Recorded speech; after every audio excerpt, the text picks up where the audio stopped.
Con la sesión tercera, las órdenes mendicantes castellanas, el fraile y el convento. Con la segunda de las ponencias, la restauración franciscana en España, el Santuario de Regla como pionero, de la que es responsable José Ángel Echevarría. Me toca presentarle, así que he de empezar diciéndole que es navarro, nació en Arroniz en 1967, en 1984 es fraile capuchino, se doctora en Historia de la Iglesia en la Pontificia Universidad Gregoriana de Roma en 1997, con una tesis titulada Los capuchinos en la España del siglo XIX, Política religiosa liberal y vida institucional, 1800-1887. También es diplomado en biblioteconomía en la Escuela Vaticana del mismo nombre y actualmente compagina la investigación sobre la orden capuchina, sobre todo en España y en las misiones, con la docencia en la Facultad de Teología del Norte de España, sede Victoria, como profesor de Historia de la Iglesia y Patrología, y en la Escuela Superior de Estudios Franciscanos de Madrid, donde imparte materias relacionadas con la historia del movimiento franciscano. Ha dirigido en Roma la redacción del nuevo Lexicon Capuchinum desde el año 2006 hasta el año 2019 y actualmente es director de la revista Estudios Franciscanos desde el año 2012 y archivero del Archivo Histórico Provincial de Capuchinos de Pamplona desde el año 2002. Y sin más, porque el tiempo nos apremia, agradeciéndole enormemente el esfuerzo realizado para estar hoy aquí con nosotros, tiene la palabra José Ángel Echevarría. Cuando quiera, José Ángel. Muy bien, buenos días. Supongo que me quito también la mascarilla. Bien. En primer lugar, dar las gracias a los organizadores de este seminario, Antonio Ramos y los demás, Francisco Salvador, Pedro Aguado y María Dolores Pérez Murillo, por haberme invitado a participar con esta exposición sobre la restauración franciscana en España. En realidad, conozco mucho mejor la restauración de los capuchinos que la de todos los franciscanos, pero creo que algo puedo decir también sobre los franciscanos y además ahora voy a aclarar un poco cómo entendemos este término de franciscanos. Quisiera comenzar con algunas premisas y el esquema que iré mostrando en las imágenes es un esquema cronológico. Bien, las premisas, en primer lugar, iba a decir algo que ya ha apuntado antes José María Miura, por cierto, muy bien dicho, sobre la distinción entre órdenes monásticas y mendicantes.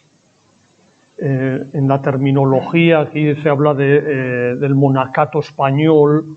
Yo no sé si en el monacato español se incluyen las órdenes mendicantes o no, se pueden incluir evidentemente, pero las órdenes mendicantes cuando surgen precisamente con cuando está emergiendo la burguesía en las ciudades y supusieron una novedad, si no radical, bastante radical con respecto a las órdenes monásticas. Fueron algo completamente distinto y, claro, los que pertenecemos a una orden mendicante, pues no nos gusta que nos digan monjes o que a nuestros conventos los llamen monasterios, porque nunca los hemos llamado monasterios, sino conventos. Pero, sobre todo, hay que tener en cuenta que las órdenes mendicantes supusieron una novedad muy grande con respecto a las órdenes monásticas. Las órdenes monásticas estaban ligadas a la tierra, al feudalismo, a los grandes latifundios, al campo.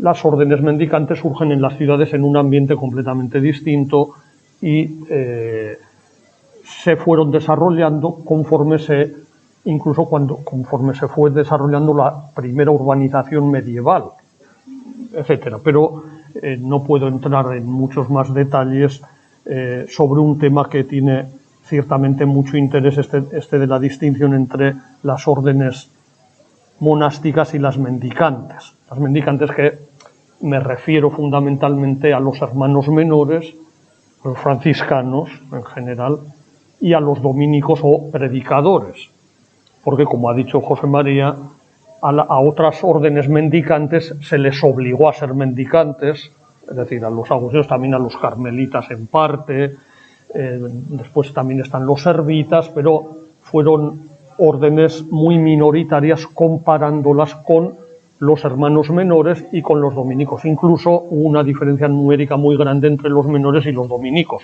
que se entiende también por la dedicación, aunque después se parecieron muchísimo los franciscanos y los predicadores, aunque surgieron en contextos y con unas finalidades muy distintas.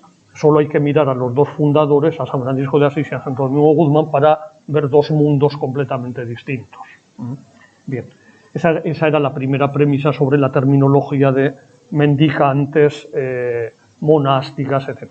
La segunda premisa, que también me parece interesante y me voy a extender un poquito más, es qué queremos decir cuando hablamos de franciscanos, y de franciscanos en España antes de la exclaustración.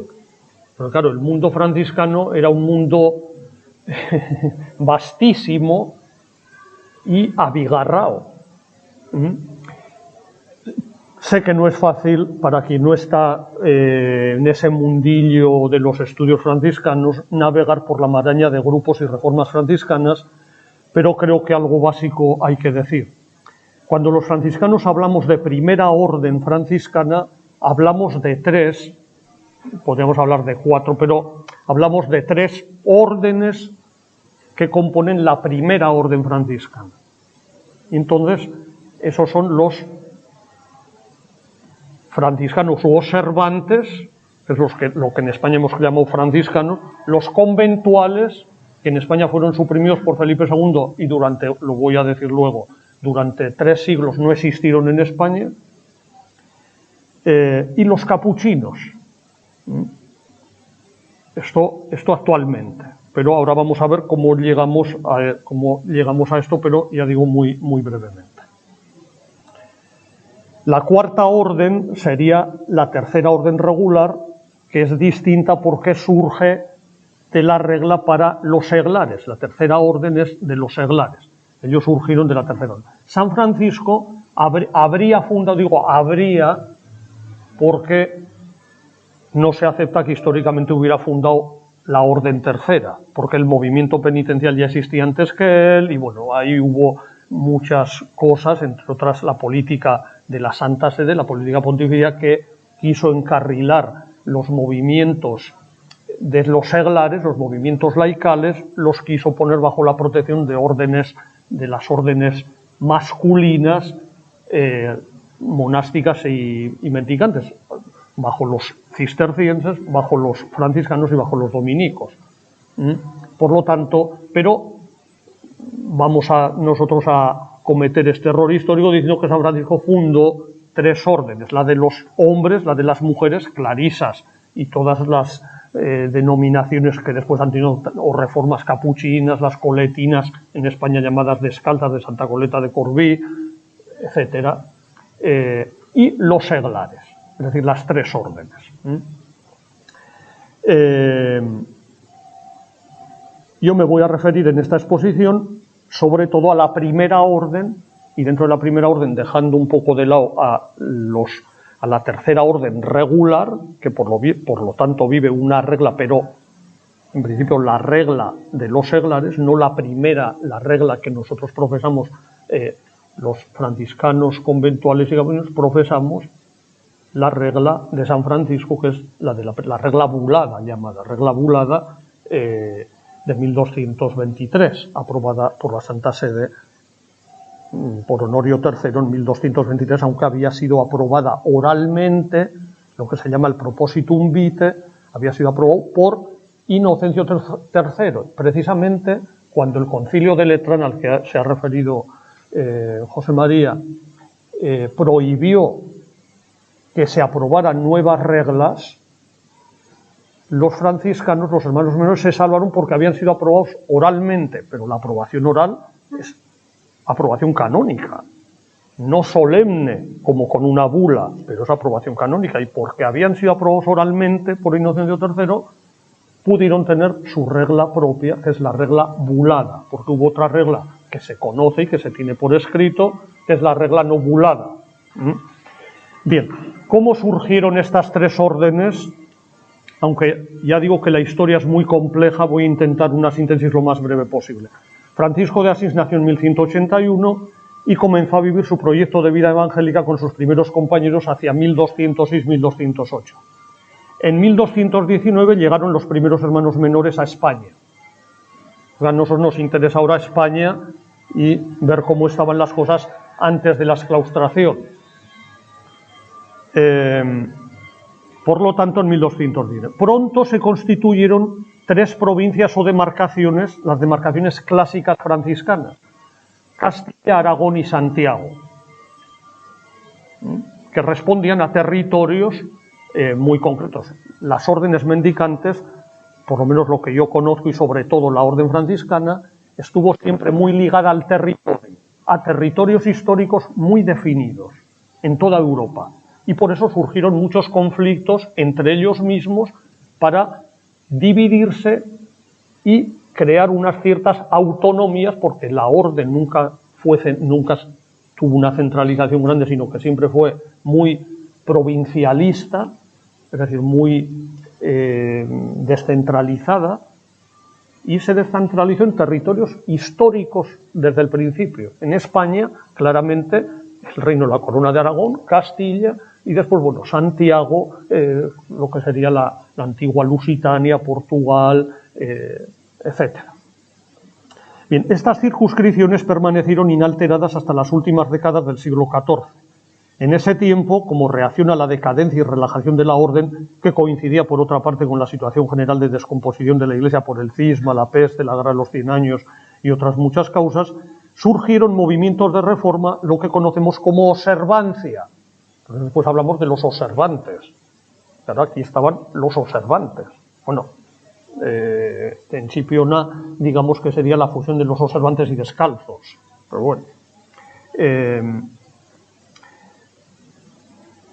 Surgieron movimientos de reforma llamados la observancia. Los conventos reformados fueron creando vicarías paralelas, es decir, estructuras paralelas en cada demarcación, pero una estructura reformada, que querían vivir la regla en toda su pureza, que consiguieron cada vez más autonomía, llegando en 1517 con la bula Ite Vos del 29 de mayo a la división entre conventuales, que no quisieron reformarse, y los observantes. La división no fue absoluta en su dimensión jurídica, porque tenían el mismo ministro general, pero efectivamente la orden queda dividida entre observantes y conventuales. Los conventuales siguieron en los grandes conventos, por ejemplo Sevilla, San Francisco de Sevilla, un convento gigantesco como otros conventos, aunque los de América, los conventos franciscanos fundados en América fueron aún mucho más gigantescos que los de Europa, y no hace falta más que visitarlos para ver. Pero en la observancia, que también se relajó, porque este proceso de relajación de las reformas es continuo, surgieron grupos de reforma a finales del siglo XV e inicios del XVI. En España tuvieron especial importancia los guadalupenses, que precisamente se desarrollaron en Andalucía, desde Sierra Morena y otros lugares, porque estos formaban eremitorios, lugares apartados. Guadalupenses por Juan de Guadalupe y después también su discípulo Juan de la Puebla, que fueron en realidad el germen de los futuros descalzos o alcantarinos, porque la figura central de este grupo a mediados del siglo XVI fue San Pedro de Alcántara, de ahí alcantarinos.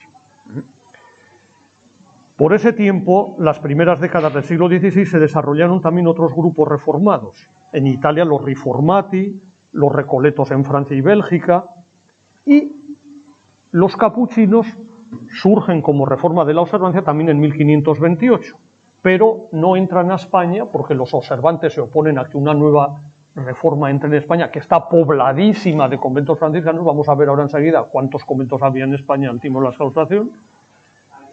Hicieron todo lo que pudieron porque no entran, pero por fin en 1578 entran los capuchinos en España y se difunden más o menos donde no estaban los descalzos, porque era una reforma muy parecida a los descalzos, aunque no siempre es esto, pero más o menos en los territorios donde no se habían difundido los descalzos se difunden los capuchinos, consiguiendo bastantes fundaciones y un número grande de frailes. Cuando uno se pregunta cómo es posible que esta nueva reforma a final del siglo XVI alcance en un siglo, en menos de un siglo, 100 conventos y sean 3.000 frailes. Pero ese es todo el proceso de la contrarreforma tridentina, etcétera. Hay muchas explicaciones para esto. Bien, por otra parte, los conventuales fueron suprimidos en España por el rey Felipe II en 1567 debido a su política de reforma de las órdenes religiosas. Los conventuales se encontraron en la disyuntiva de pasar a la observancia, es decir, reformarse, pasando a la observancia, o dejar sus conventos y buscarse la vida, es decir, buscarse un beneficio eclesiástico, pasar a Italia o Francia, es decir, lo que fuera. En realidad, eso es lo que sucedió. Entonces, los grandes conventos de los conventuales pasaron a ser de los observantes. ¿Y qué cambió? Pues nada, prácticamente nada, porque el sistema económico que tenían esos conventos, de lo que se quejaban los observantes, no cambió cuando pasaron a los observantes esos conventos, sino que siguieron teniendo las mismas fuentes de financiación que tenían, que es una de las cosas que se criticaba. Bien, así que antes de la exclaustración, en 1836, en España se encontraban los franciscanos observantes, los descalzos y los capuchinos, todos igualmente franciscanos. Y también tenemos los delator, pero ya digo que los dejamos. Y luego vamos a ver enseguida ya qué número de frailes había en España al tiempo de la exclaustración. Bien, una tercera premisa sería sobre el título de esta exposición mía, cuando se dice ahí el Santuario de Regla como pionero. Claro, el Santuario de Regla es pionero de la restauración franciscana en España, pero en Andalucía. Porque en España, como vamos a ver, hubo otros conventos que se restauraron antes. Es decir, en realidad el Colegio de Misioneros para Tierra Santa y Marruecos de Chipiona, de Nuestra Señora de Regla de Chipiona, dependió o se fundó como dependiente del de Santiago de Compostela, que existía en el convento de San Francisco de Santiago de Compostela, que era el trasladado de Priego. Y en otros lugares, por ejemplo en San Francisco de Bermeo, en Vizcaya, en la provincia de Cantabria, ya también había abierto un colegio antes, y en otros lugares de España, con lo cual nos refiere pionero, es decir, en Andalucía, en la restauración franciscana de Andalucía. Bien, en cuarto lugar, otra cuestión es que para la preparación de esta conferencia me he servido de la bibliografía especializada sobre el tema, fundamentalmente los estudios de los franciscanos, el padre García Oro, José García Oro, de los estudios sobre la restauración específicos de Gaspar Calvo Moralejo, de la extensa biografía del padre Lerchundi escrita por el padre José María López, publicada en 1927, de la que he tomado las fotografías y las imágenes que pongo aquí en las imágenes son de esa biografía. Y después también de los estudios que se publicaron con ocasión del centenario de la muerte del padre Lerchundi, dirigidos por Ramón Lourido Díaz, que son unos estudios pues muy aceptables. Bien, sobre los capuchinos evidentemente me baso en los estudios que yo mismo he hecho, aunque voy a aludir a ellos muy rápidamente. Bien, y así paso ya al primer punto de esta exposición, a la situación numérica de la primera orden franciscana en España al tiempo de la exclaustración. Remontándonos a unas décadas antes de la exclaustración, en 1787, es decir, en tiempos de la Revolución Francesa, que serían los años anteriores, en esos años cuando más frailes de todas las congregaciones hubo en Europa, es decir, fue un boom, el de mediados del siglo XVIII, extraordinario. Pues bien, en vísperas de la Revolución Francesa, el número de franciscanos en España, que incluía a observantes, alcantarinos, recoletos y terceros, los de la tercera orden regular, ascendía a 17.687, a los que había que añadir 3.046 capuchinos, es decir, tenemos más de 20.000 franciscanos, lo que suponía un 40% o más del total de religiosos de todas las órdenes y congregaciones en España. Del total, tenemos que los franciscanos, para englobar en este nombre a todos, son más del 40%. Observantes, concretamente, eran 12.810, distribuidos en 459 conventos observantes, porque el total de provincias de alcantarinos, observantes, recoletos y terceros era de 28 provincias y 619 casas, a las que había que añadir 116 de los capuchinos, más 6 provincias capuchinas, con lo cual tenemos 34 circunscripciones o provincias religiosas y casi 740 conventos. Imaginaos lo que esto significaba. Por todas las esquinas de la península se encontraba un convento de una adscripción o de otra, pero todos franciscanos.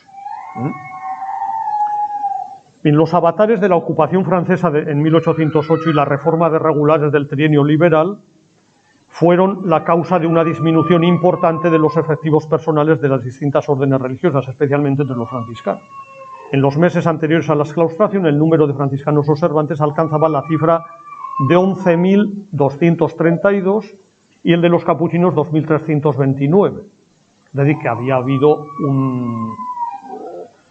una crisis o una disminución muy importante. A pesar de todo, a pesar de esa disminución, el porcentaje de ese 40% más o menos del total se seguía manteniendo. Porque los demás también, los jesuitas, benedictinos, todos los demás, también habían sufrido un descenso grande. Bien, los franciscanos de la primera orden, y con esto ya acabo este punto, se dedicaban fundamentalmente a la predicación, misiones populares y otras predicaciones. Las misiones populares eran esas campañas especiales de unos 10 días que se hacían en un pueblo, en una ciudad, en una parroquia, etc. Y después otras predicaciones, como por ejemplo las cuaresmas, eran famosos los cuaresmeros, los que predicaban la cuaresma, que eran un montonazo de sermones en esos 40 días. No todos los días, pero casi todos los días, en días alternos, con lo cual también eran campañas muy intensivas. Después sermones en otras ocasiones, ejercicios espirituales, atención de comunidades religiosas. Muchos efectivos de estos grupos se dedicaban a la formación de los candidatos a la orden, un trabajo que absorbía personal muy cualificado. Y después tenían las misiones confiadas, por supuesto, en América y Filipinas. Se ocupaban de la tercera orden, de los seglares, que en muchos lugares era muy poderosa y contaba con obras sociales, asistenciales y sanitarias muy importantes, es decir, hospitales, etc. En España el caso más notorio era el de San Francisco el Grande, el hospital que tenían junto a San Francisco el Grande los terciarios, administrado por ellos, etcétera, etcétera. Bien. También la atención a algunas iglesias o santuarios importantes, como por ejemplo Aránzazu y otros, Santo Espíritu del Monte en Valencia, santuarios muy frecuentados. Después la atención también a las cofradías que tenían su sede en los conventos observantes, no tanto en los conventos de los capuchinos y descalzos, que por sus constituciones no admitían la ubicación de cofradías en sus conventos, pero los franciscanos sí. Bien, esto en cuanto a esta situación numérica, a este a este poblamiento del territorio algo increíble, es decir, con más de 700 conventos, con la mitad de los religiosos, o casi la mitad, más del 40% franciscanos, etc. Bien, paso a otro punto que es necesario tener en cuenta, o tenerlo muy en cuenta, a la hora de abordar la restauración tanto de la orden franciscana como de las otras órdenes religiosas. Porque esta bula, que pongo ahí, la bula Inter Graviores Curas de 1804, afectó a todos, pero también a los franciscanos. Bien, la bula Inter Graviores, que introducía la alternancia en el gobierno general de las órdenes religiosas entre la parte española y la europea, sobre todo italiana, que introducía, esto no existía. Esto fue una imposición de los gobiernos con mentalidad regalista. Fue concedida a regañadientes por el Papa Pío VII al rey Carlos IV, es decir, la Santa Sede en realidad no quería esta bula, porque iba en contra de la naturaleza misma de las órdenes religiosas. Pero, ante las presiones del rey, pues se hacen concesiones muchas veces. Entonces, esto fue una clara concesión a Carlos IV, sobre todo a Godoy. Godoy es el que estaba detrás consiguiendo esta bula para controlar las órdenes religiosas, porque las órdenes religiosas, y más las mendicantes, eran internacionales y no tenían su centro en la corte de Madrid, sino en la corte romana papal. Claro, entonces, de algún modo escapaban al control omnímodo del Estado. Y lo que se quería era controlar estas órdenes religiosas con un superior propio para España. Y esto es lo que se introdujo, pero claro, había que alternar, tampoco se podía hacer un desastre jurídico. Ya digo, esto se hizo desde una mentalidad típicamente regalista española, con influencias, por otra parte, galicanas, jansenistas y episcopalistas. Las órdenes religiosas, por su estructura internacional, ya digo, escapaban al control del Estado. Es preciso notar que la bula afectaba al régimen general. Esto es muy importante porque yo me he encontrado por ahí cosas escritas que confunden las cosas. La bula afectaba al régimen general, es decir, no a los provinciales ni a los conventos locales. Eso no tocaba nada, eso estaba igual. Ya que había un general o un vicario general en España para los españoles, que además no podía ser interferido por el ministro general en caso de que fuera vicario general. La estructura de las órdenes religiosas no fue alterada en cuanto a las provincias y conventos locales, ni en lo relativo a superiores provinciales o conventuales, sino solo los generales. La bula separaba, creando una clara independencia, aunque no jurídica de forma absoluta, la parte española del resto de la orden. Y esto para todas las órdenes religiosas. Evidentemente también, como he dicho, para los franciscanos y descalzos, recoletos y capuchinos. Cada sexenio se debía elegir un superior general o ministro general en nuestro caso y un vicario general. Ese era el título en la orden franciscana. Alternativamente de España o del resto de la orden. Cuando el ministro general o superior general era español, normalmente se había elegido en un capítulo de España, residía en España y solo tenía jurisdicción sobre las provincias españolas. Cuando el ministro o el superior era uno europeo, se elegía un vicario general para España con las mismas competencias que tenía el ministro general, pero solo para España. Es decir, que cuando el superior general era un europeo que residía en Roma, no tenía jurisdicción sobre España. Es decir, no podía hacer nada, absolutamente nada sobre España, solo convocar el capítulo. Y el que tenía poder en España era el vicario general o, cuando era superior general, un español que residía en Madrid, tenía sobre España y no tenía sobre el resto de la orden. Porque para el resto de la orden se elegía un vicario general.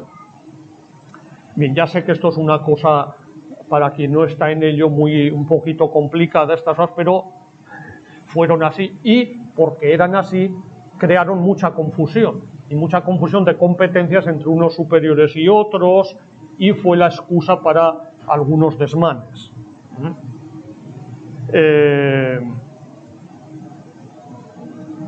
Bien, este fue el cambio que en la estructura general de las órdenes religiosas introdujo la bula Inter Graviores.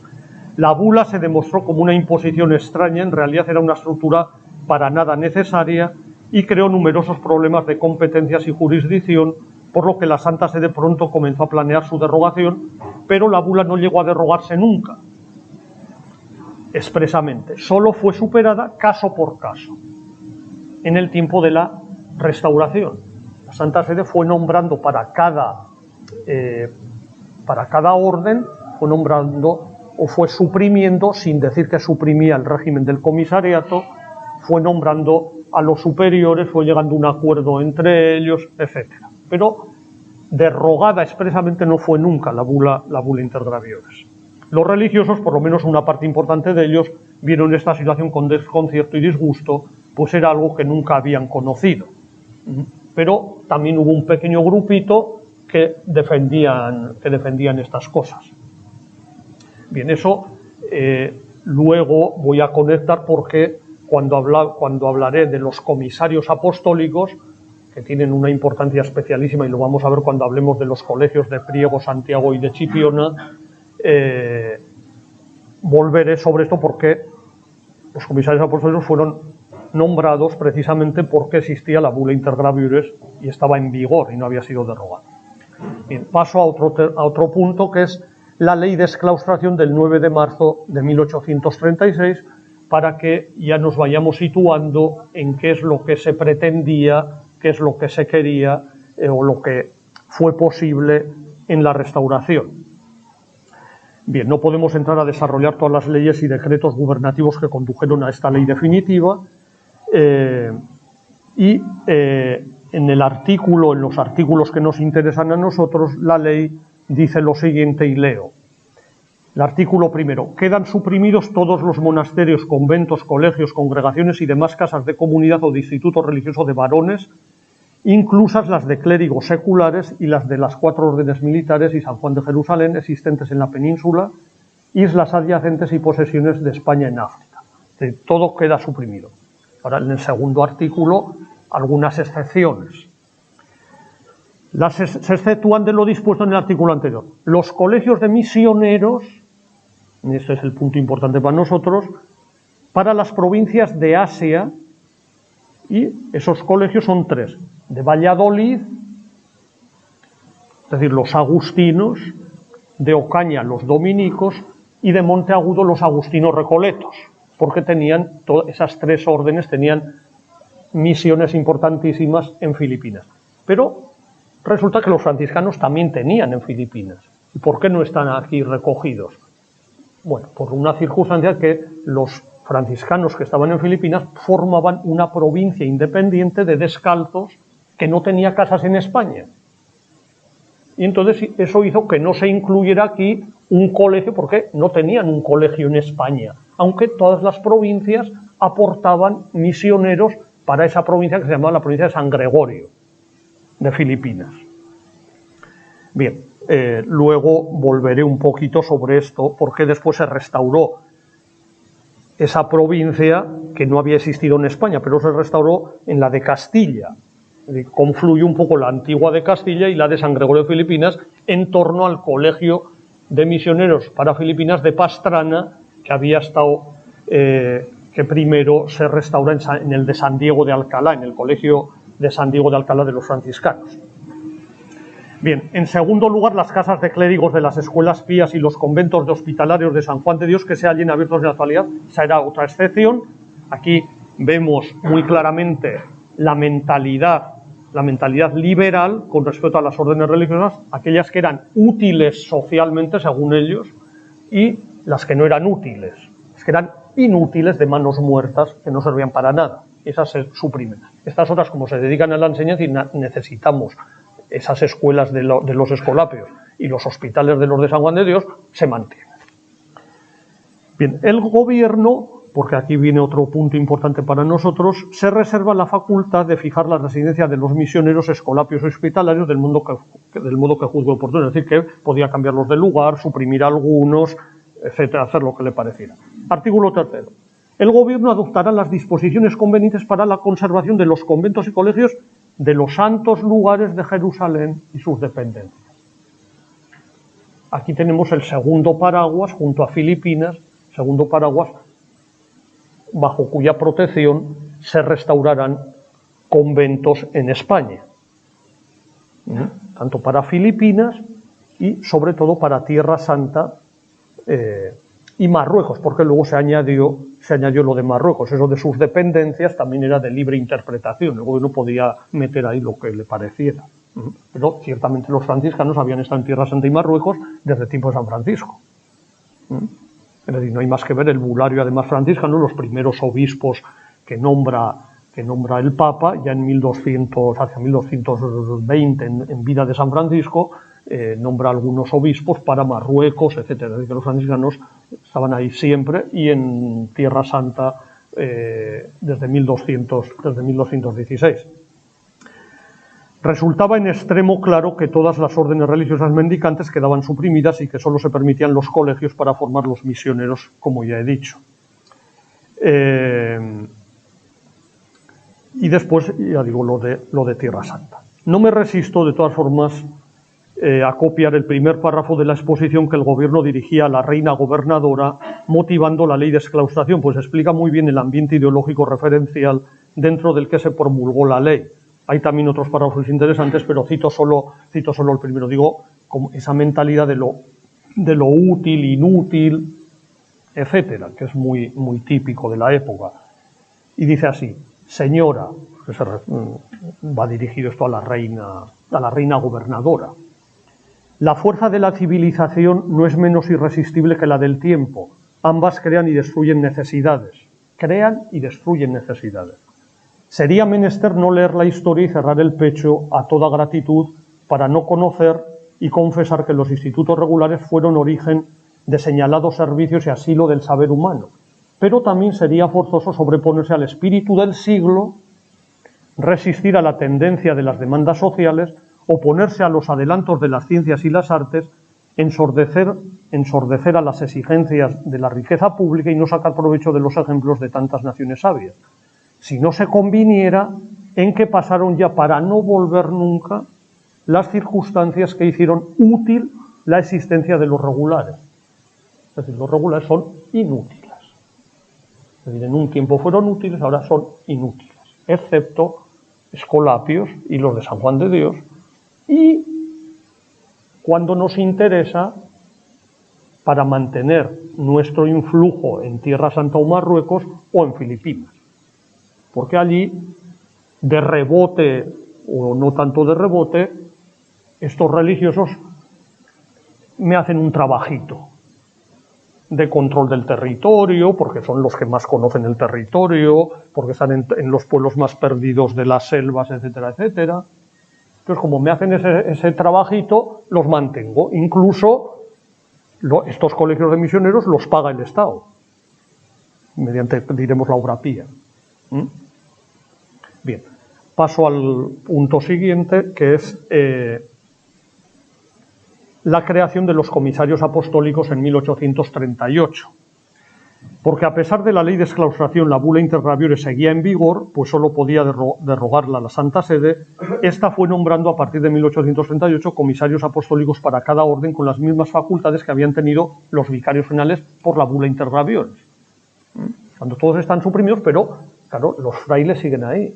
No había sido además una supresión canónica del Papa. Por lo tanto, seguían vigentes los votos que habían hecho, etcétera.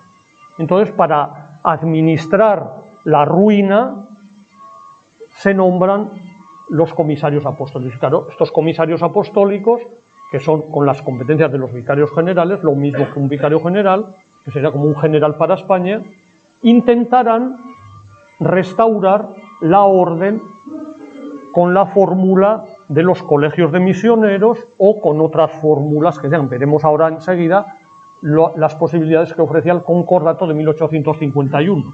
Esto también fue importante. Aunque los franciscanos, desde que se publica la ley de exclaustración, con ese artículo de la posibilidad de Filipinas y de Tierra Santa, empiezan ya a intentar fundar o abrir un colegio para formar misioneros, pero misioneros que profesaban como franciscanos y que hacían el noviciado y que se formaban como franciscanos.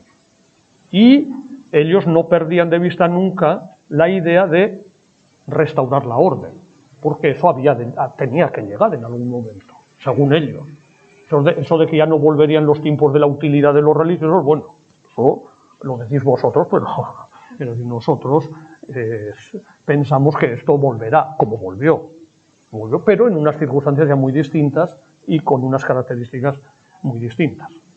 Pues ya digo, en 1838 se crean los comisarios apostólicos, precisamente para los franciscanos observantes y descalzos, para los dos un único comisario apostólico, el padre Francisco Vilardell, el 30 de marzo de 1838, y ese mismo día también un comisario apostólico para los capuchinos, en la persona del padre Fermín de Alcaraz, que después lo vamos a ver a este personaje porque fue también obispo de Cuenca y fue el que sugirió la idea de abrir el colegio en Priego, en un convento de los que había sido de los descalzos, que él ya había intentado que fueran capuchinos allí, pero no consiguió eso y entonces lo propuso para los franciscanos.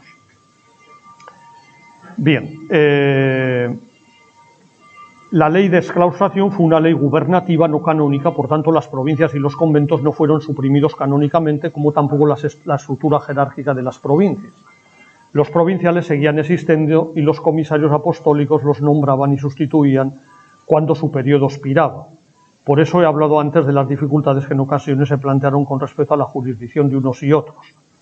Y los provinciales, llamados ahora también comisarios provinciales, sabían dónde residían los religiosos, si vivían con sus familias, si ocupaban un beneficio eclesiástico.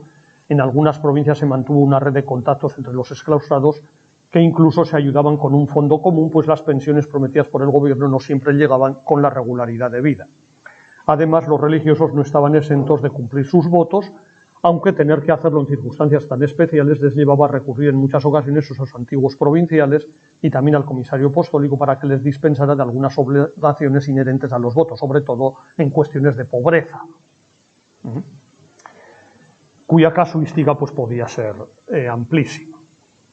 Por otra parte, fueron los comisarios apostólicos, junto con los provinciales o comisarios provinciales, los que impulsaron, en medio de muchas contradicciones, diversas iniciativas para restaurar la orden, fundamentalmente bajo la figura de los colegios de misioneros, que es la posibilidad que admitía el gobierno ateniéndose a la ley de exclaustración.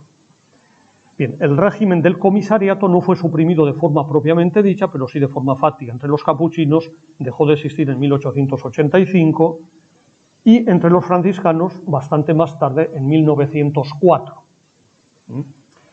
Bien, paso a las posibilidades que ofreció el concordato de 1851. Teniendo en cuenta las posibilidades de la ley de exclaustración de los colegios de misioneros para tierras Santa Marcos y Filipinas, ahora se abren algunas otras posibilidades con el concordato de 1851. Bien, el concordato de 1851 ordenó las relaciones de la Iglesia con el Estado después de las leyes de exclaustración y supuso además la restauración de unas relaciones diplomáticas plenas entre el Gobierno de España y la Santa Sede, porque habían sido interrumpidas a causa de la causa carlista, porque la Santa Sede no reconoció a Isabel II, durante un tiempo no la reconoció, porque, claro, los carlistas eran ultracatólicos. Y entonces estuvo en un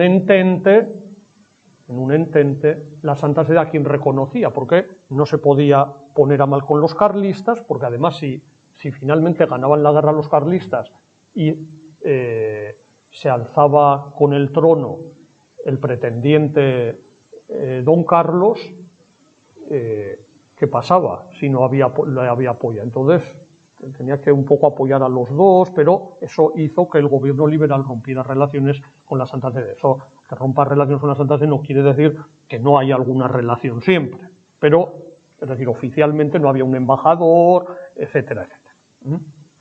Bien, el concordato de 1851 suponía restaurar ya una situación normal con unas relaciones normales entre la Santa Sede y el gobierno de España. El concordato, en el artículo 29, abría estas posibilidades. Leo el artículo. a fin de que en toda la península haya el número suficiente de ministros y operarios evangélicos de quienes puedan valerse los prelados para hacer misiones por los pueblos de su diócesis, auxiliar a los párrocos, asistir a los enfermos y para otras obras de caridad y utilidad pública, el gobierno de Su Majestad, que se propone mejorar oportunamente los colegios de misiones para ultramar, está presente ya lo de los colegios de ultramar, tomará desde luego disposiciones convenientes para que se establezcan donde sea necesario, oyendo previamente a los prelados diocesanos, casas y congregaciones religiosas de San Vicente de Paúl, San Felipe Neri y otra orden de las aprobadas por la Santa Sede, las cuales servirán al propio tiempo de lugares de retiro para los eclesiásticos para hacer ejercicios espirituales y para otros usos piadosos. Es decir que, además de los de San Vicente de Paúl y de los del oratorio de San Felipe Neri, un obispo, a su juicio, podía pedir al gobierno abrir una casa para tener normalmente exclaustrados o curas, sacerdotes, para predicar, para dar ejercicios espirituales o incluso para que allí se recogieran algunos ancianos que no tenían otro medio de vida, etcétera. Bien, hay que decir que la interpretación de este artículo también trajo cola, es decir, no fue fácil que esa tercera orden como era, cuál era, podía ser siempre la misma, en fin, muchas disquisiciones, pero bueno, de todas formas esto abrió la posibilidad a las fundaciones entre los religiosos exclaustrados y, por supuesto, entre franciscanos y capuchinos. Ahora voy a hacer, antes de pasar propiamente a los colegios de los franciscanos de Priego, Santiago de Compostela y después de Chipiona, voy a decir una palabra, solamente una palabra, sobre los capuchinos y conventuales para un poco tener esa visión de toda esa primera orden franciscana.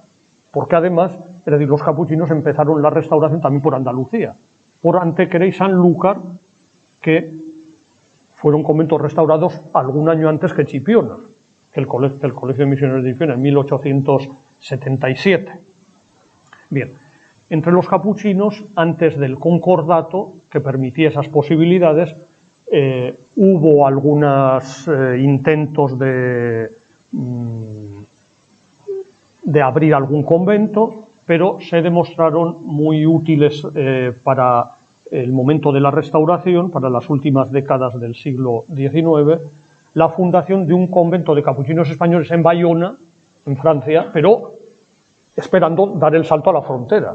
Es decir, era clarísima la idea. Es decir, nosotros estamos aquí preparados para en cuanto se pueda, nos transferimos a España, que es lo que ocurrió cuando se pudo. El convento en Bayona hacia 1852, con religiosos españoles, y después fue muy importante también los conventos que se abrieron en Guatemala y El Salvador, con exclaustrados que habían sido enviados precisamente por el padre Fermín de Alcaraz, comisario apostólico, que fue organizador de las misiones con exclaustrados. También organizó las misiones de Mesopotamia, por ejemplo. Y mandó numerosos religiosos a América. Entonces, con esos conventos, sobre todo el de la Nueva Guatemala y El Salvador, después fue muy importante porque esos religiosos que se habían formado allí vinieron y se incorporaron en el proceso de restauración de España, porque de Guatemala también tuvieron que salir en 1872 expulsos por el gobierno liberal, que copiaba miméticamente la política liberal de la corte, es decir, de la metrópoli. Bien, después con el concordato de 1851, los capuchinos en varios lugares, como Tarazona, porque el obispo quiso abrir en el antiguo convento de Borja, que era diócesis de Tarazona, un colegio, abrió unos años, también en Massamagrell ocurrió algo parecido. Más importancia tuvo el colegio que pidió el obispo de Puerto Rico, que era un capuchino, el padre Pablo Benigno de Málaga, era obispo de Puerto Rico, entonces podía pedir un colegio de misioneros para Puerto Rico, y eso lo abrió en el convento de los mínimos de la Victoria de Loja, Granada, con su noviciado en El Pardo, que había sido convento de capuchinos. Pero todos estos, lo mismo sucedió con los franciscanos, con algunos colegios de misioneros. Con la Revolución de Septiembre, la septembrina de 1868, todo esto se vino al traste y ya posteriormente, con la restauración borbónica, de la que fue artífice Cánovas del Castillo, se comenzaron a abrir ya conventos, es decir, los frailes, los comisarios apostólicos, estos provinciales, todos estos religiosos que andaban por ahí, comienzan a pedir la apertura de conventos, de los conventos que habían sido anteriormente de ellos, o de otros nuevos. Con Cánovas se instauraba el orden, la alternancia política, la religión católica como factor de cohesión social, dejando atrás las turbulencias y veleidades revolucionarias. Es decir, en ese marco de una nueva situación, vamos a decir, pacífica y de orden en España, que era la restauración de la monarquía borbónica, se da este proceso de la restauración de las órdenes religiosas. Concretamente, los capuchinos, los primeros conventos, fueron en el mismo año, con la diferencia de unos meses, en Antequera, primero Antequera y después Sanlúcar de Barrameda, que se restauran porque Cánovas del Castillo no quería que se restauraran conventos en el norte donde había ocurrido la guerra carlista, la última guerra carlista. Entonces era peligroso porque además los frailes eran totalmente carlistas, sobre todo los de aquella zona, por lo cual no quiso dar permiso para que se restauraran algunos conventos, aunque una vez restaurados estos del sur, la cadena de conventos fue en cascada, la apertura de nuevos conventos ya en Pamplona, León, Fuenterrabía, y bueno, después ya vinieron otros en Massamagrell y otros lugares. Esto en cuanto a la restauración de los capuchinos, la primera restauración. Después vino la recomposición de las provincias antiguas y todo el proceso terminó en 1907, en que ya las provincias quedaron configuradas pues como han estado hasta hace muy pocos años, porque ahora otra vez hemos tenido una nueva reconfiguración, pero por otros motivos, como también los franciscanos, todos en general. Bien, una breve alusión a los conventuales, brevísima. Los conventuales, ya he dicho, fueron suprimidos en 1567 y por lo tanto estuvieron fuera de España pues más de 300 años. Es decir, bien, la cuestión es que en 1905 vuelven a España y fundan en Granollers, Cataluña, con la mala suerte que la Semana Trágica del 1909 acaba con el convento porque se incendia o derruido, pero después de nuevo lo reconstruyeron y ya fueron teniendo nuevas aperturas de conventos hasta llegar a un comisariato después de la guerra, en 1941, elevado a provincia en 1954. Bien, con esto paso ya a uno de los puntos centrales, claro, que es la restauración de los franciscanos, los colegios de misioneros para Tierra Santa y Marruecos de Priego, Cuenca y Santiago de Compostela, que es prácticamente lo mismo, porque el colegio de Priego se trasladó a Santiago de Compostela. Y después diré algo un poco, una cosa panorámica sobre la restauración de los franciscanos y el colegio de aquí, de Chipiona, de Santa María de Regla. Para acabar, quisiera también decir algo del padre Lerchundi, porque es toda una figura grandísima, históricamente, que quizá no ha sido muy conocido, pero que ciertamente merece un buen pedestal. Bien, en primer lugar, el convento o el colegio de Priego. Desde la ley de exclaustración que ya vimos, se intentó la fundación de un colegio de misioneros para Tierra Santa porque interesaba tanto a los religiosos que residían y trabajaban allí desde tiempo de San Francisco, como al gobierno español. El gobierno español estaba muy interesado en que siguieran, porque de esa forma mantenía sus derechos sobre algunos lugares de Tierra Santa, derechos históricos, porque la monarquía española había sido siempre la gran valedora de los Tierra Santa, de los santos lugares. La monarquía española, ya la corona de Aragón, primero la corona de Aragón, después de la corona de Aragón pasó a la monarquía española. De siempre, entonces España, la presencia de España había sido muy fuerte en Tierra Santa y le interesaba sobre todo mantener los lugares con los frailes. Es decir, que todos estaban interesados en mantener aquello.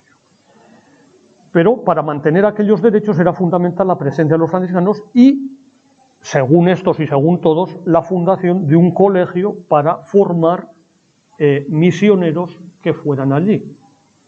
Las presencias franciscanas eran mantenidas en gran parte con la ayuda, fundamentalmente con la ayuda de lo que se llamaba la Obra Pía, que era una institución dependiente de la monarquía española, con sede en el convento de San Francisco el Grande de Madrid. En dicho convento residía también el comisario general para Tierra Santa, que era un seglar nombrado por el rey.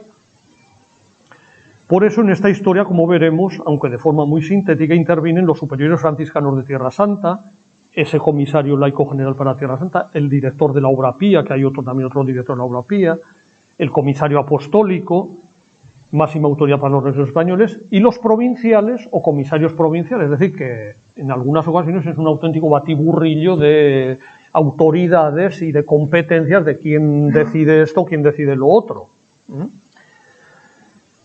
Y por supuesto debía intervenir el gobierno de España y la reina, por supuesto. Bien, en 1846 fue elegido procurador general de Tierra Santa el padre Sebastián Bail, que residía allí desde 1841.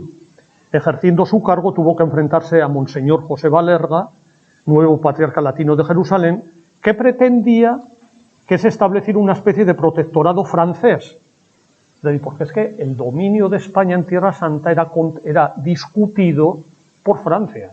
Francia es la que quería meterse allí, introducirse allí, hacer una cuña allí.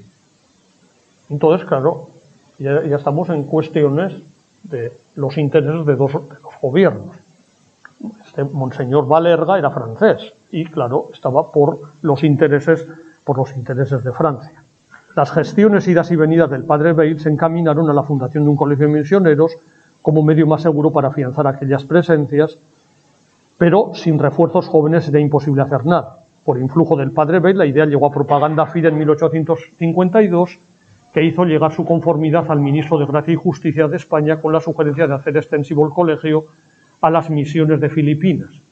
Así el gobierno podría montar estas dos misiones con los fondos de la Obra Pía. El proyecto no se hizo esperar e Isabel II firmó una orden el 19 de octubre de 1852 disponiendo el establecimiento de un colegio de religiosos franciscanos para la atención de las misiones de Filipinas.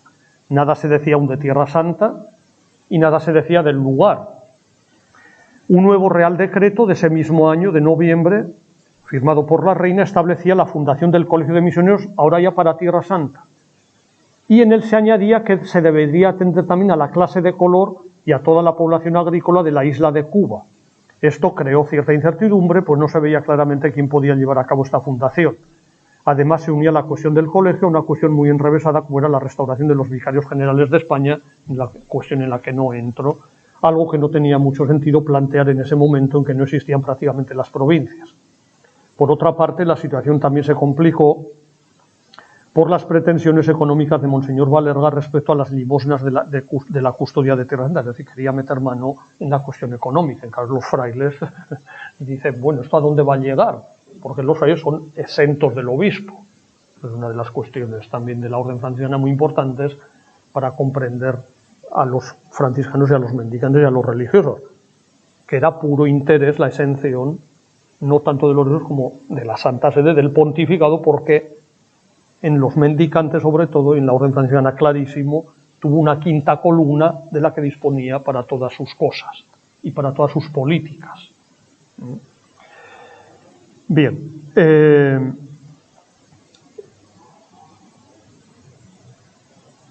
Fruto de esta situación y preocupaciones fueron los decretos del gobierno español del 24 de junio y del 6 de octubre de 1853. Es decir, pasamos del 1852, esto aún no se ha aclarado dónde se puede, porque tiene que haber otra real orden diciendo en qué lugar tiene que darse el colegio y qué día se abre y qué día se inaugura. Es decir, el gobierno estaba en toda esta cuestión. En el decreto del 24 de junio, además de establecer un consulado español en Jerusalén y otras medidas en defensa de los intereses españoles, establecía en el artículo 7º que previos los informes convenientes sobre la elección de sitio y demás que corresponde, se destinará a la mayor brevedad posible una casa para la admisión y educación de misioneros franciscanos con destino a Tierra Santa. Es decir, cada orden se va aclarando un poquito más que, bueno, que ya es una casa de franciscanos para Tierra Santa. El nuncio protestó por este decreto, creándose un incidente diplomático precisamente por las competencias, porque no había sido avisado el nuncio. Pero el secretario de Estado de Pío IX, el cardenal Antonelli, reconoció que Monseñor Valerga había sido inoportuno en todas estas cuestiones por querer intrometerse donde no debía. Al quedar pendiente el lugar donde debía establecerse el colegio, hubo varios ofrecimientos. La diócesis de Toledo ofreció el famosísimo convento de San Juan de los Reyes, pero el ofrecimiento que tuvo más éxito fue el del capuchino Fermín de Alcaraz, obispo en este momento ya de Cuenca, que seguía siendo comisario apostólico de los capuchinos, porque ofrecía el convento de San Miguel de la Victoria de Priego, donde él había preparado o había arreglado ese convento que había sido de los descalzos para los capuchinos, pero no consiguió hacerlo con capuchinos. Entonces ahora lo ofrecía para los misioneros de Tierra Santa franciscanos.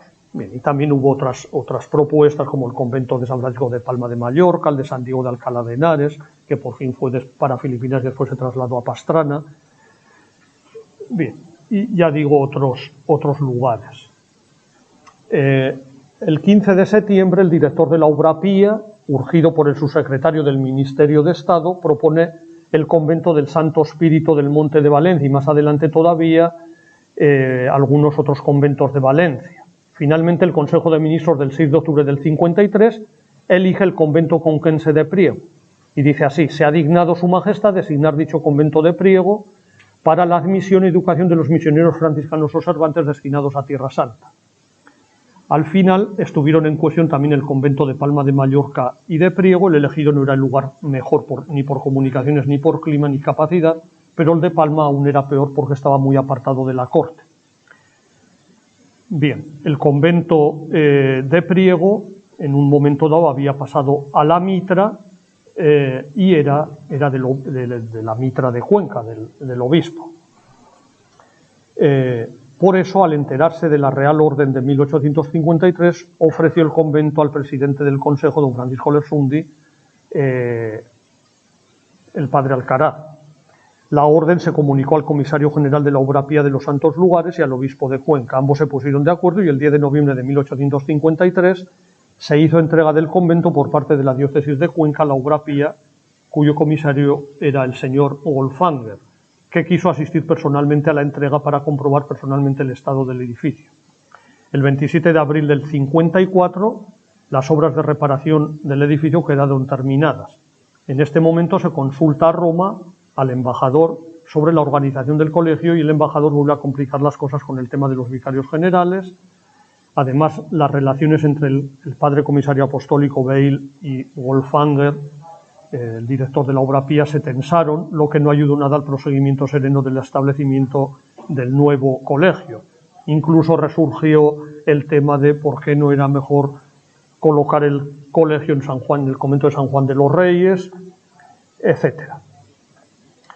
El 20 de junio, de todas formas, de 1855, el padre Beil acude directamente a la reina con un escrito exponiéndole los peligros que corrían los derechos de España en Tierra Santa y la necesidad urgente de establecer el colegio de misioneros en Priego, mientras se habilitaba una casa más capaz, y le pedía autorización para reunir sujetos que quisieran consagrarse a ministerio tan santo.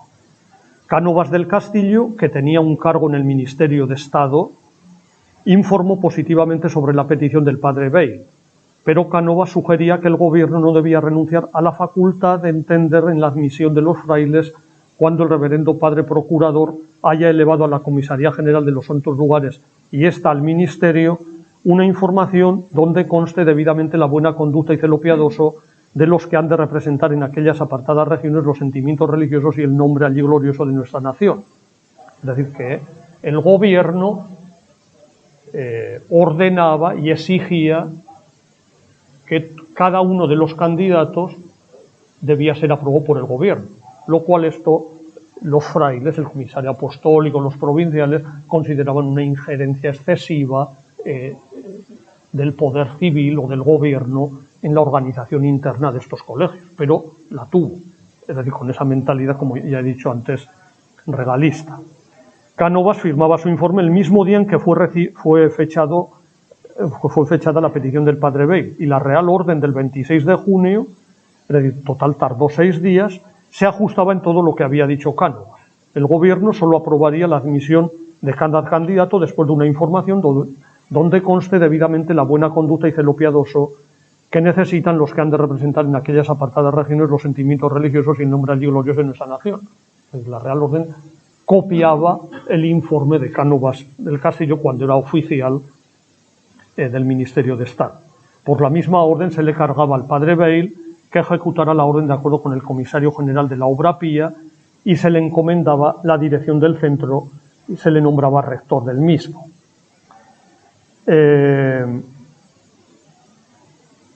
Bien, voy a dejar aquí algunas cosas porque el tiempo corre inexorablemente.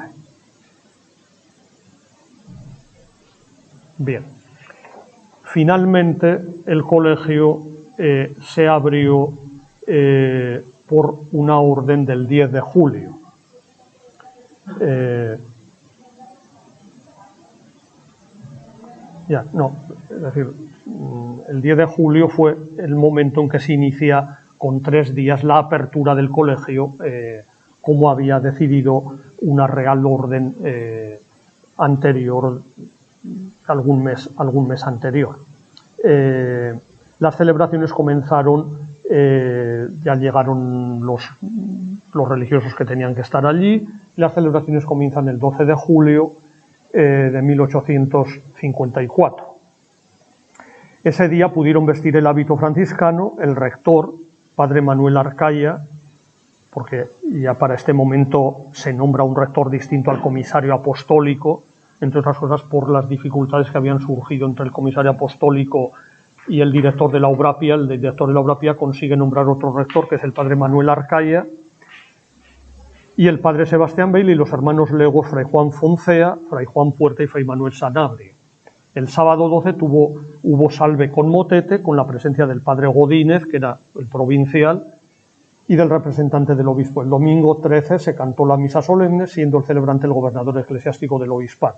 Y el lunes 14 tomaron el hábito los primeros 5 novicios. El primero, el padre José Antonio Lerchundi. Fue del primer grupo que hicieron el novicio, es decir, prácticamente fue el primer novicio franciscano de la Restauración, el padre Lerchundi, con otros, el fray Andrés García, fray José Valdés, fray Francisco Barea y fray Nicolás María Alberca, que Nicolás María Alberca después sería mártir en Marruecos, muy poco tiempo después, enseguida de ir misionero a Marruecos.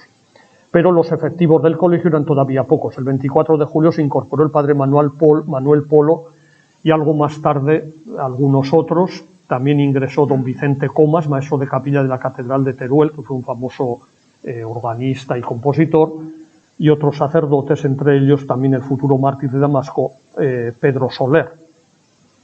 El 21 de septiembre escribiría el padre Arcaya al comisario de la Obra Pía manifestándole que si el edificio tuviera capacidad se podían admitir muchos más. Por ello, el 20 de febrero de 1857, el gobierno, por medio de una Real Orden, amplió el número de novicios que se podían admitir a 12, siempre dispuestos a marchar a Jerusalén o Tánger. Pero no faltaron disgustos con el comisario de la Obra Pía, sobre todo en cuanto a la administración. Bien, al colegio también se incorporaron el padre Francisco Manuel Malo, que llegó a Priego el 21 de noviembre de 1857, fue nombrado lector de teología, que llegaría más tarde a ser rector.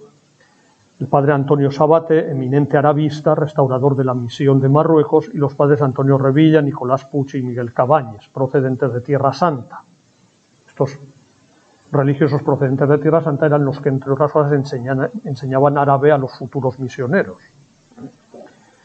Del colegio salieron las primeras expediciones de misioneros para Tierra Santa y Marruecos, y entre los primeros novicios se encontraron los beatos Nicolás María Alberca, fue uno de los primeros novicios, Pedro Soler y Nicanor Ascanio, martirizados en Damasco la noche del 9 al 10 de julio de 1860.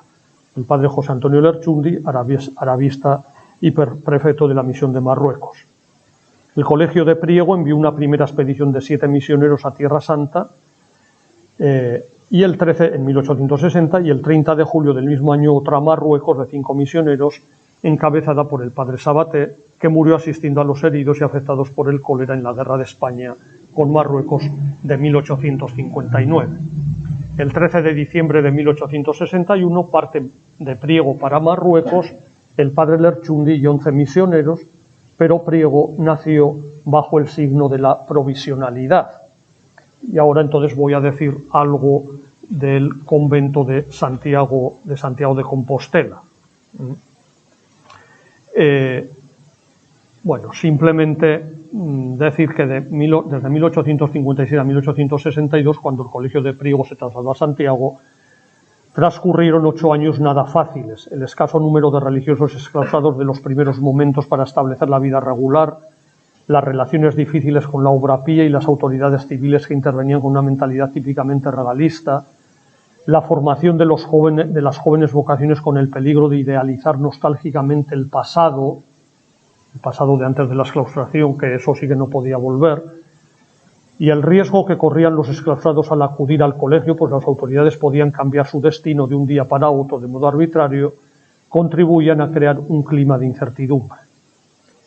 Bien, por otra parte, desde el inicio se pensó en trasladar el colegio a otro edificio más capaz y, bueno, se pensó muy en serio en distintos lugares como San Juan de los Reyes o al colegio de Ceguín en Murcia o al de Orihuela, de la antigua provincia de Valencia, etcétera. Pero la idea que fructificó fue la de trasladarlo al antiguo convento de San Francisco de Santiago de Compostela. Y aquí pues ocurrió una circunstancia que tuvo mucha importancia, porque un rico hacendado de Santiago de Compostela, cuyo nombre era Manuel García Pan, dejó en su testamento, este señor falleció en 1859, en su testamento dejó 2 partes de su herencia para reconstrucción de conventos, para ayuda a monjas, etc. Entonces, los testamentarios, entre los que estaba un exclaustrado franciscano, el padre Casal, el padre Pedro Bartolomé Casal, ofrecieron al ayuntamiento y al arzobispo de la ciudad colocar el colegio que se quería siempre trasladar de Priego a otro lugar, colocarlo en Santiago. Es decir, comprarlo con esa herencia de la que eran testamentarios, comprar el convento, porque el convento había pasado a la hacienda pública, al gobierno. Entonces, intentan comprarlo bien por medio de subasta o directamente después de una tasación. En realidad, lo adquirieron después de una subasta. Se subastó incluso en 3 ciudades al mismo tiempo y a la misma hora, es decir, en Madrid, La Coruña y Santiago. Y bueno, ya digo, se adquirió el convento.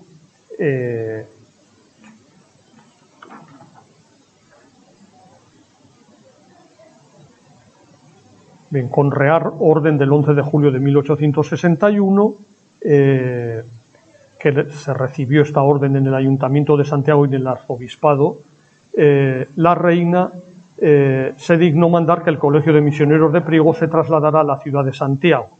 Bien, posteriormente a esto, en 1861, tuvo lugar, ya digo, la compra del convento, etc. Y en 1862 se traslada el colegio de Priego, de misioneros para Tierra Santa y Marruecos de Priego, se traslada a Santiago de Compostela. El rector de Priego recibió con gozo la orden de partida y preparó todo lo relativo al viaje con buen entendimiento con el Ayuntamiento de Santiago y con el arzobispo. Se decidió hacer el viaje por barco desde Alicante, pues hacerlo en las diligencias que hacían el servicio regular entre Madrid y La Coruña habría sido más complicado porque no podían hacer el viaje todos juntos.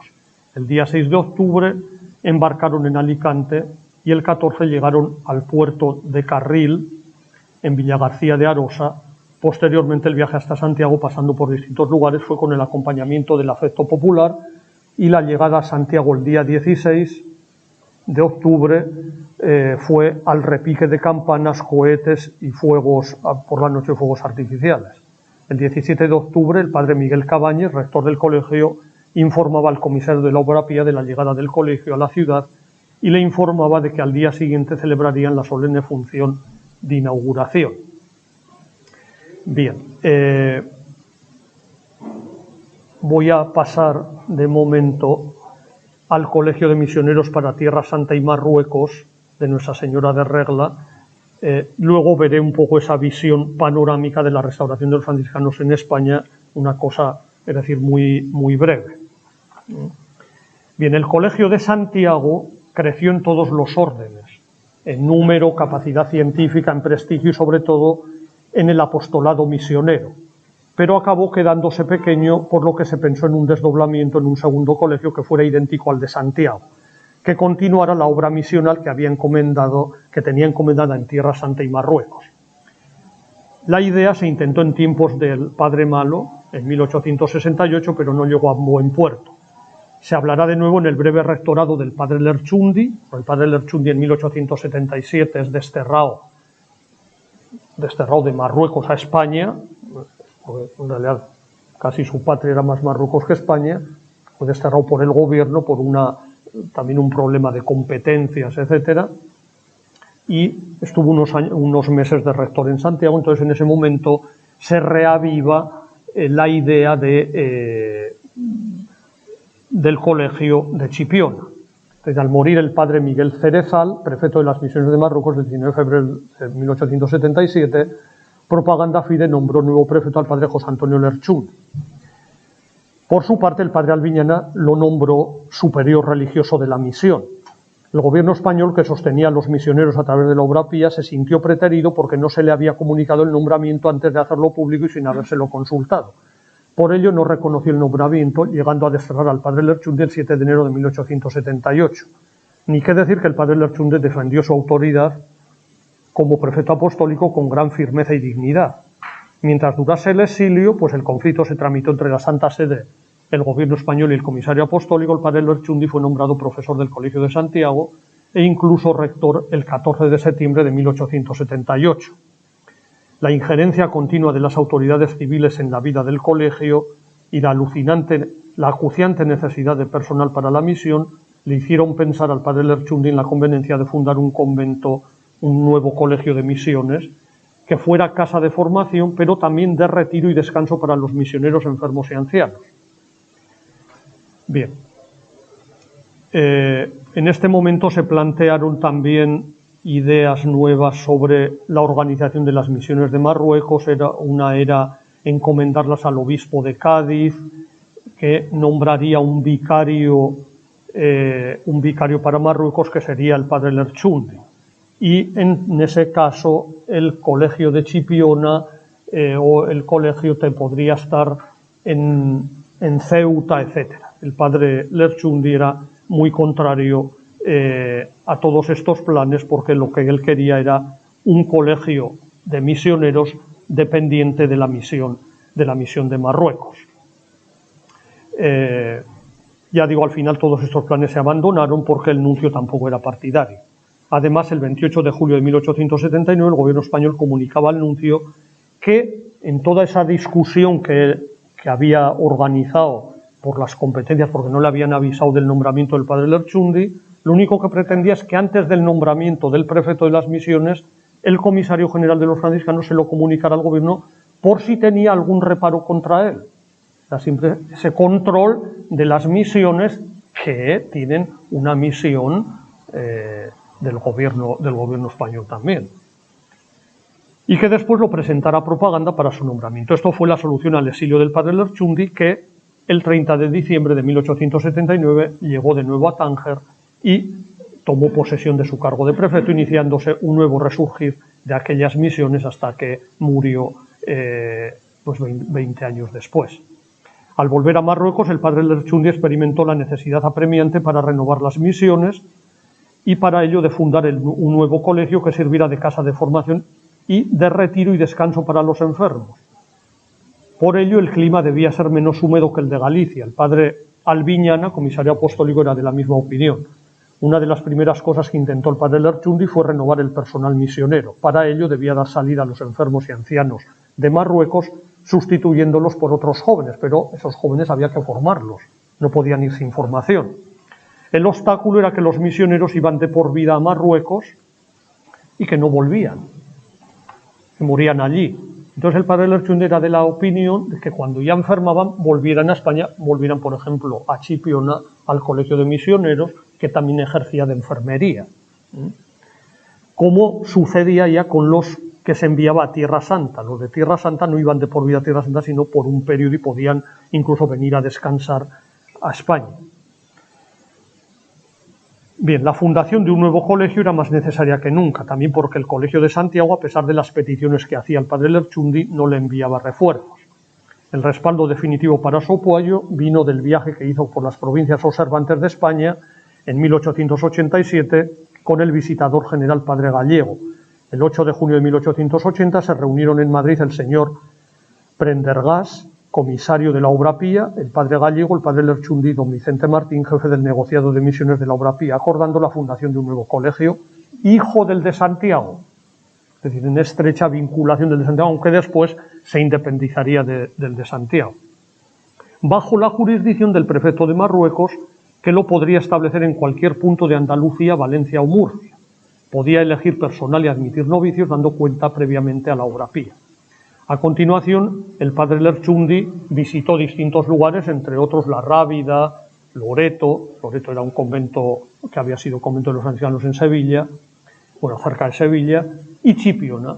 Y el que le gustó fue Chipiona, es decir, por el clima, por la situación geográfica, etcétera.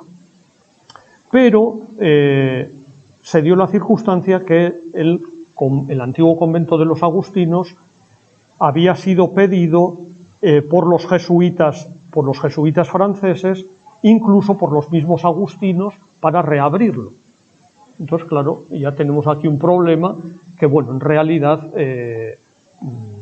se solucionó porque el padre Lerchundi tenía sus contactos en Madrid, sus apoyos en el gobierno, y entonces se lo concedieron al padre Lerchundi. Además, la idea de los jesuitas y benedictinos franceses estaba detrás Monseñor Lavillegui, que quería crear un vicariato en Marruecos para contrarrestar el predominio de España. Monseñor Lavillegui fue el fundador de los misioneros, las misiones extranjeras de Francia, lo que se llamó después en España los padres blancos. Ya digo, el gobierno por fin le da la licencia el 17 de octubre de 1880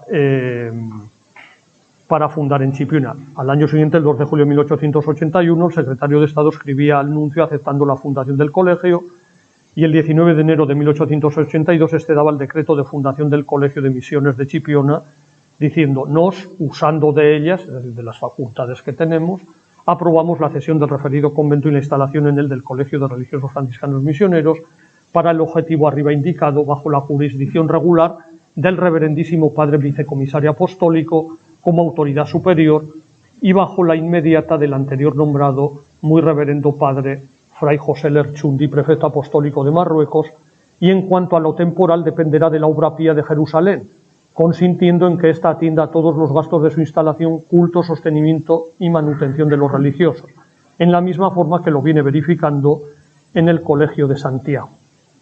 Bien, el personal había de venir del Colegio de Santiago. En marzo llegaban a Chipiona los padres Manuel Castellanos y Antonio Gómez y los hermanos Fray Domingo García y Fray Jerónimo Frasquet, con el hermano Antonio Alcaine, para hacerse cargo del edificio y efectuar las obras de reparación necesarias. El 25 de agosto salían de Santiago los religiosos que componían la comunidad designada para trasladarse a Chipiona. El 8 de septiembre, fiesta de la Natividad de la Virgen, fue la inauguración solemne, y ese día tomaron el hábito 5 novicios. Después de nombrar el rector, padre Antonio Gómez, el padre Lerchundi volvió a Marruecos. Desde allí, durante el primer año, ejerció su jurisdicción, pero sus ocupaciones en Tánger no le permitían seguir el día a día. Por eso, como estaba prescrito, el padre Albiñana lo nombró al padre Lerchundi visitador del colegio.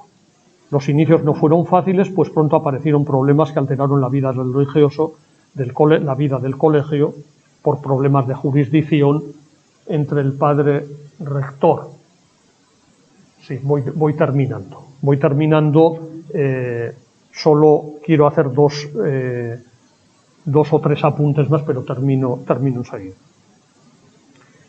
Bien, como digo, el colegio fue inaugurado y bueno, aún surgieron problemas porque los comisarios apostólicos quisieron formar con el Colegio de Santiago y el de Chipiona y con las misiones de Marruecos una provincia, una circunscripción, pero el padre Lerchundi no estaba de acuerdo, quería y mantuvo siempre, y se mantuvo hasta muchos años después de su muerte, la independencia del Colegio de Chipiona, porque él veía que era la mejor manera de suministrar misioneros para las misiones de Marruecos. Así que si quedaba integrado en una provincia, el colegio se iba a deber a la provincia, como un poco ocurrió con el de Santiago de Compostela, que fue cabecera de la nueva provincia de Santiago de Compostela y perdió mucho esa dimensión misionera, o en parte esa dimensión misionera, que en cambio Chipiona consiguió mantener.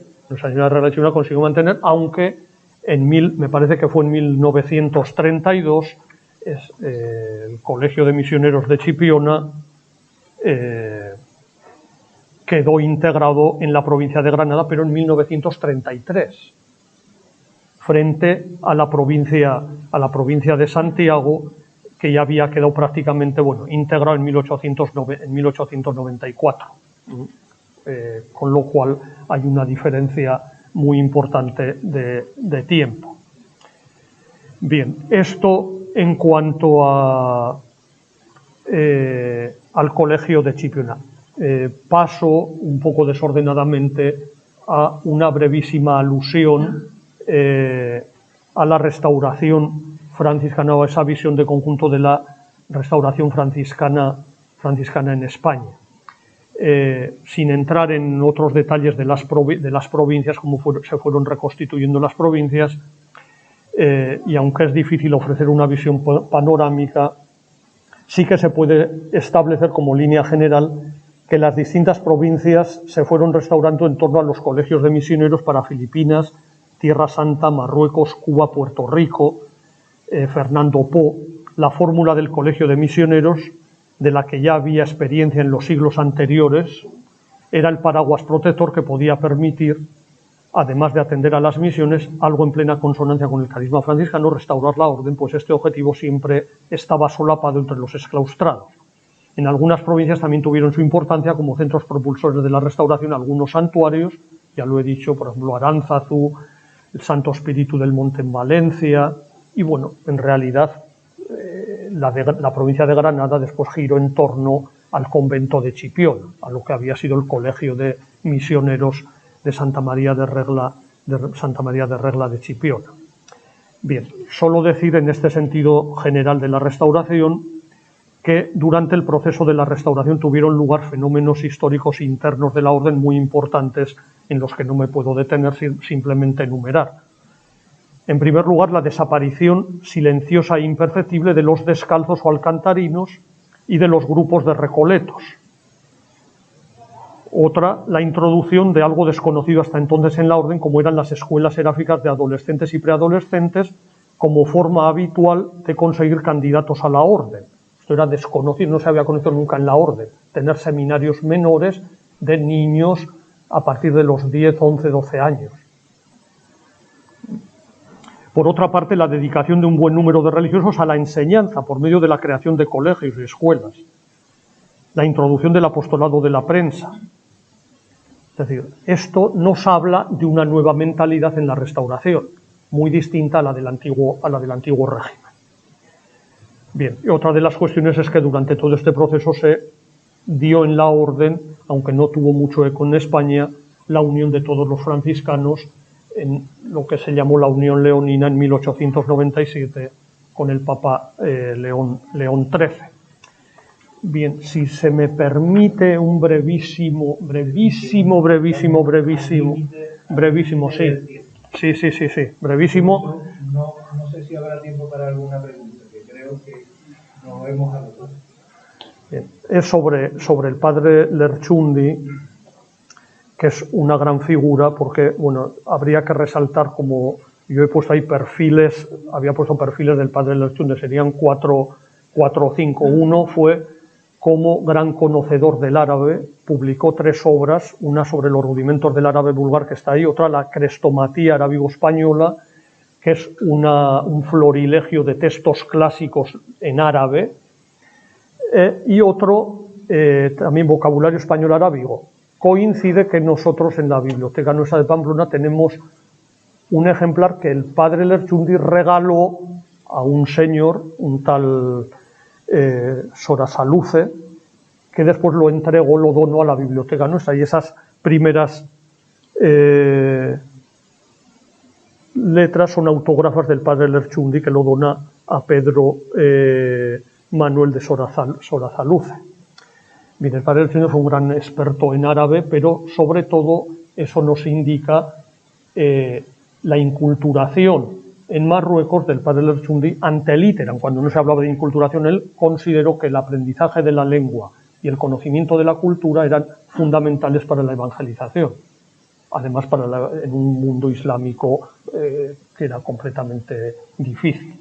Bien, después, otros aspectos del padre Lerchundi fueron su apoyo, por así decirlo, a los pobres o a la gente más desarraigada, construyendo, por ejemplo, una barriada de casas baratas que construyó en Tánger, o el hospital que se construyó por iniciativa suya. Incluso en Chipiona fue el origen del sanatorio de tuberculosos, bueno, de escrópulas, pero de un sanatorio que hizo estuvo detrás de esa iniciativa del doctor Tolosa Lató. Habría otras muchísimas cosas que decir del padre Lerchundi sobre su actividad en Marruecos. Acompañó al sultán en una visita al Papa como traductor, y también a una embajada en Madrid y otra en Marruecos de las autoridades españolas los acompañó. Es decir, que es otra de las dimensiones de los perfiles, el perfil diplomático. El sultán quedó maravillado del conocimiento del árabe del padre Lerchundi. Y habría pues otras muchas cosas que decir de esas iniciativas sociales, culturales, de la idea que él tenía de cómo tenía que progresar Marruecos, es decir, con la cultura, con la salud, con la enseñanza, creando escuelas, etcétera, y ser independiente del dominio extranjero. Él fue un defensor de que Marruecos no debía ser dominado por las potencias extranjeras, que entonces las que se disputaban ese dominio era España y Francia. Y con esto acabo. Muy bien, muchísimas. Con esta fotografía del otro lado.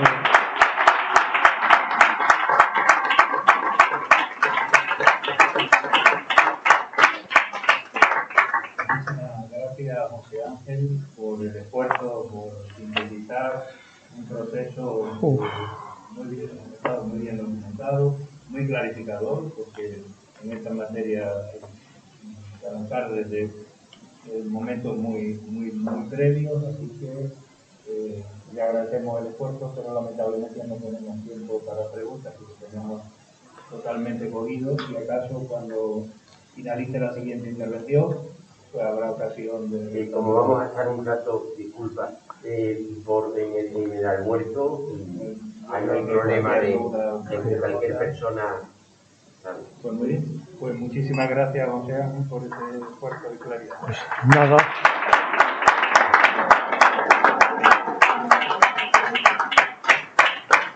Yo a vosotros, porque entiendo que en fin, esto es pues muy apretado, muy denso y con muchas cosas, pero claro, cuando uno prepara no sabe muy bien cómo afrontar esto, quién va a ser el público, en fin.